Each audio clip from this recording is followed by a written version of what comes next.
नमस्कार दोस्तों, मेरा नाम है प्रदीप चौहान। बात समझनी है तो पूरी सुननी होगी। दोस्तों, कहते हैं कि दुश्मन तगड़ा हो तो कोई बात नहीं, घबराने की बात नहीं है। तगड़े से तगड़े दुश्मन से निपटा जा सकता है। दोस्त तगड़ा हो तो आपको खुशी मनानी चाहिए कि आपके साथ इतना तगड़ा दोस्त खड़ा है।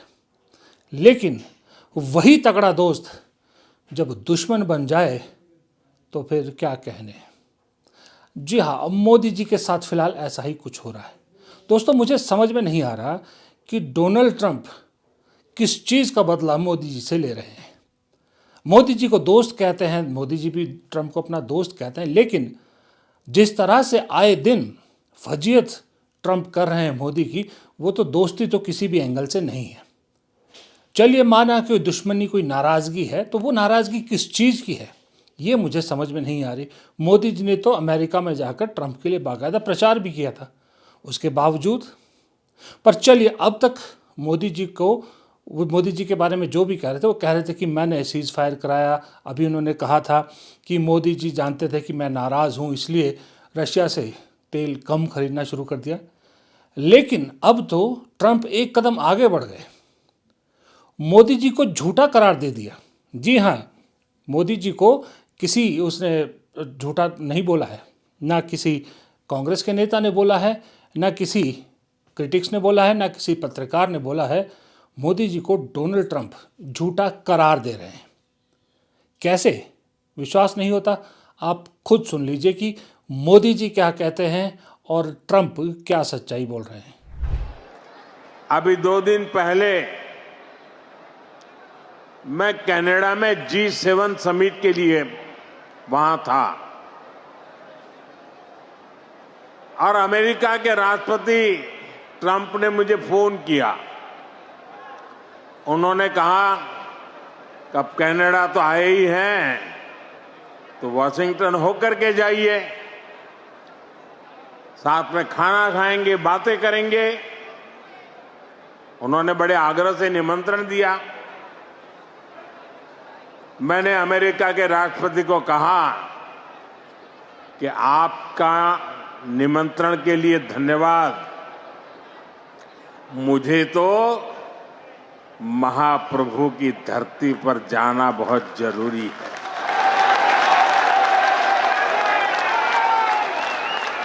और इसलिए मैंने उनके निमंत्रण को नम्रता पूर्वक मना किया और आपका प्यार। Prime Minister Modi came to see me. Sir, may I see you, please? Yes, I have a very good relationship with him. He's not that happy with me because, they're paying a lot of tariffs now because they're not doing the oil, but they are. They've now reduced it very substantially, as you know, from Russia. अब आप ही बताइए, मोदी जी कहते हैं कि Trump ने मुझे बुलाया था, मैंने मना कर दिया, और ट्रंप कह रहे हैं कि मोदी जी ने उनको फ़ोन किया था कि मैं आपसे मिलना चाहता हूं। अब मोदी जी जो दावा कर रहे हैं उसका तो कोई प्रूफ नहीं है, लेकिन ट्रंप जो दावा कर रहे हैं उसके लिए लोग वो वीडियो शेयर कर रहे हैं जब सभी राष्ट्राध्यक्षों से मिलने के लिए, उन्हें रिसीव करने के लिए डोनाल्ड ट्रंप गेट तक आ रहे थे अपने राष्ट्रपति हाउस तक, व्हाइट हाउस के। लेकिन मोदी जी को लेने वो गेट पे नहीं आए।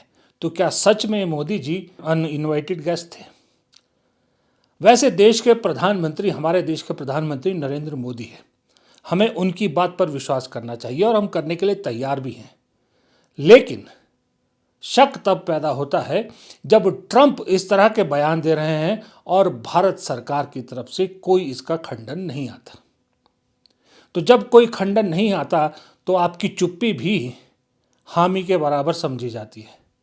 तो इसका मतलब जो डोनाल्ड ट्रंप कह रहे हैं कि मोदी ने उनसे रिक्वेस्ट की थी मिलने के लिए, क्योंकि वो डोनाल्ड ट्रंप की नाराज़गी को दूर करना चाहते थे, तो क्या सच में यही बात हुई थी? अब जब ये सारा तमाशा पूरी दुनिया के सामने खुल रहा है तो जाहिर सी बात है, भारत में मोदी जी के जो कट्टर विरोधी हैं, जो मोदी जी को हर बात पे दो टूक सुनाते हैं, राहुल गांधी, वो कैसे चुप रह सकते थे? राहुल गांधी में एक खासियत है, पिछले 12 साल से जब से वो विपक्ष में है, उन्होंने कभी भी मोदी जी या उनकी पार्टी के किसी नेता या उनकी सरकार के किसी मंत्री का मजाक नहीं उड़ाया, लेकिन अब तो उनसे भी रहा नहीं जा रहा। राहुल गांधी ने भी एक तरह से तंज कसा है, और ये देखिए ये ट्वीट किया है अपने पुराने बयान के साथ, जिस बयान के जरिए दरअसल राहुल गांधी इस देश को अपनी दादी इंदिरा गांधी का वो वक्त याद दिला रहे हैं जब अमेरिका के सामने 1971 की लड़ाई में झुकने से मना कर दिया था। और साथ ही मोदी जी के जो ट्रंप के लेटेस्ट खुलासे हैं, देश को बताना चाह रहे हैं राहुल गांधी की असली बब्बर शेर क्या होता है। ये बीजेपी आरएसएस वालों को अब मैं अच्छी तरह जानता हूं। इन पर थोड़ा सा दबाव डालो, थोड़ा सा धक्का मारो, डर के भाग जाते हैं ये लोग। जैसे उधर से ट्रंप ने एक इशारा किया, फोन उठाया, कहा मोदी जी क्या कर रहे हो?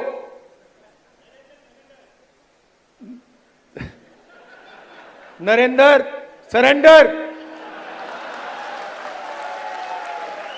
और जी हजूर करके नरेंद्र मोदी जी ने ट्रंप के इशारे का पालन किया। आपको एक समय याद होगा जब फोन कॉल नहीं आया था, 7th फ्लीट आई थी, 71 की लड़ाई में 7th फ्लीट आई थी, हथियार आए थे, एयरक्राफ्ट कैरियर आया था। इंदिरा गांधी जी ने कहा मुझे कुछ जो करना है मैं करूंगी।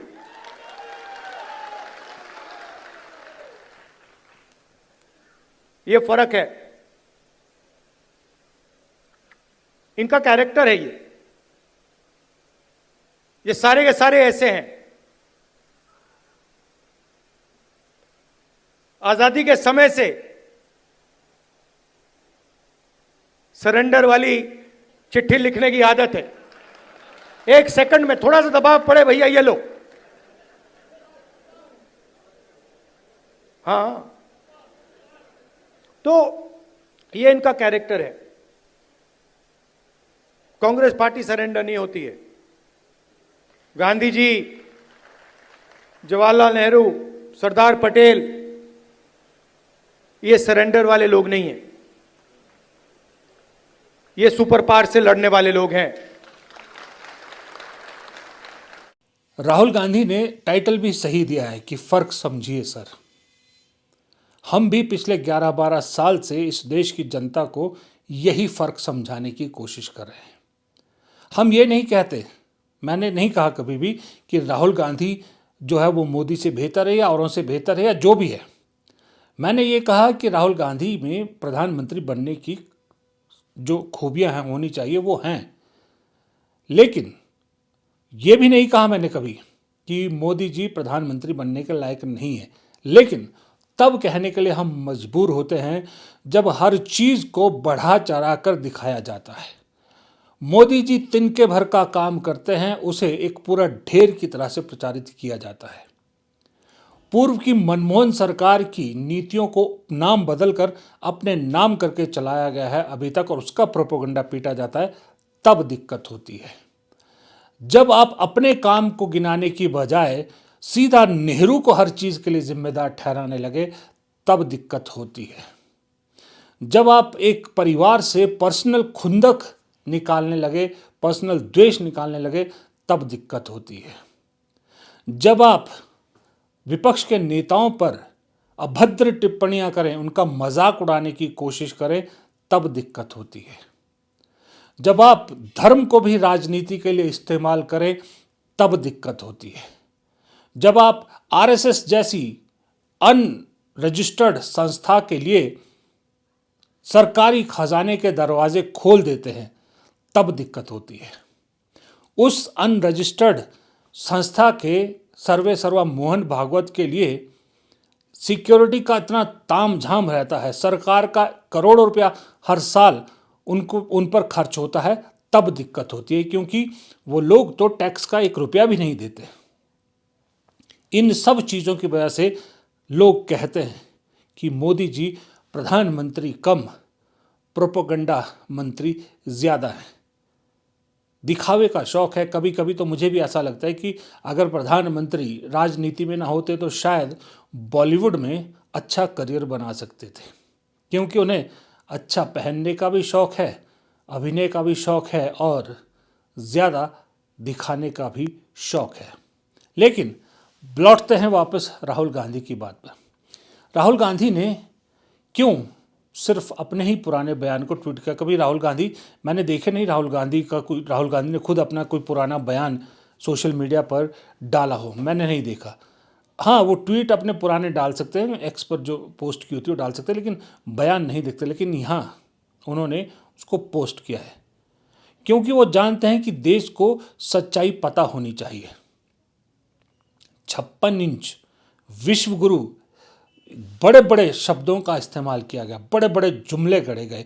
मोदी बोलता है दुनिया सुनती है, इस तरह के बड़े बड़े जुमले गढ़े गए। उन सब जुमलों का आज डोनाल्ड ट्रंप एक एक करके पूरी कलई खोल रहे हैं। वो एनआरआई कहाँ हैं आज जो कहते थे कि मोदी मेरा भगवान है? मोदी है तो कोई कहता था जापान में सिर ऊंचा करके रहते, कोई अमेरिका में। आज वो कहाँ है?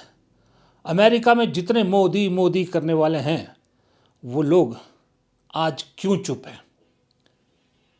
देश के आज़ादी के बाद किसी प्रधानमंत्री ने अमेरिका के इतने दौरे नहीं किए जितने मोदी जी ने किए। शायद 9 या 10 दौरे कर चुके हैं। उन 9-10 दौरों का क्या फ़ायदा? उन 9-10 दौरों में जो भीड़ दिखाई जाती है हम सबको, वो भीड़ आज कहाँ गायब हो गई?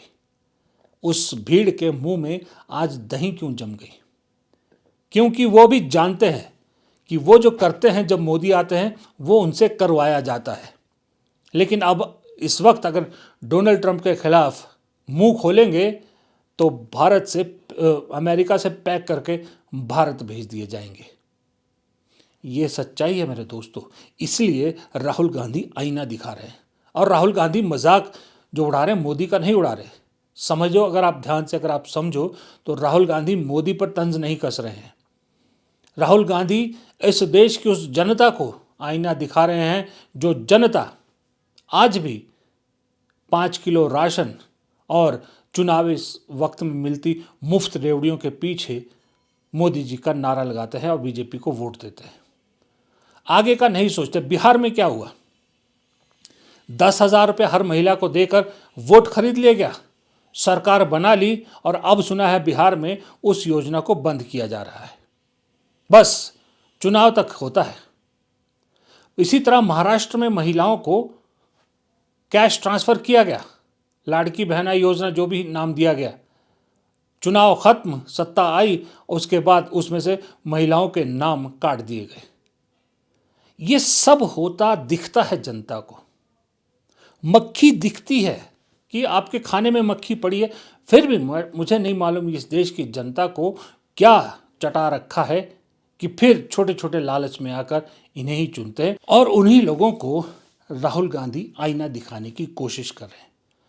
वो आईना दिखाने की कोशिश कर रहे हैं कि आंख पे पड़े पर्दे को हटाइए, सच्चाई देखिए। लेकिन एक चीज़ मैं भी मानता हूँ कि राहुल गांधी पिछले 12 साल से ये कोशिश कर रहे हैं। रिजल्ट बहुत धीरे धीरे आ रहे हैं, लेकिन आ रहे हैं। वो एक कहावत और है बुजुर्गों की कि जिसका कोई नहीं होता, जिसके साथ कोई नहीं होता, उसके साथ ऊपर वाला होता है और सच्चे इंसान का ऊपर वाला हमेशा साथ देता है। ये राहुल गांधी को देख के ये कहावत बिल्कुल सही लगती है, क्योंकि आप खुद सोचिए पिछले 12 सालों में कौन था राहुल गांधी के साथ? राहुल गांधी ने जो बात कही बाद में सच साबित हुई ना। किसने करी राहुल गांधी की बात सच साबित करने में मदद? क्या हम जैसे डिजिटल पत्रकारों ने? नहीं। क्या गोदी मीडिया ने? कतई नहीं। क्या उनकी अपनी पार्टी ने? कतई नहीं। लेकिन फिर भी उनकी सारी बातें लगातार सच हो रही है ना। ये मोदी जी वाली बात भी सच हुई ना। कौन कर रहा है?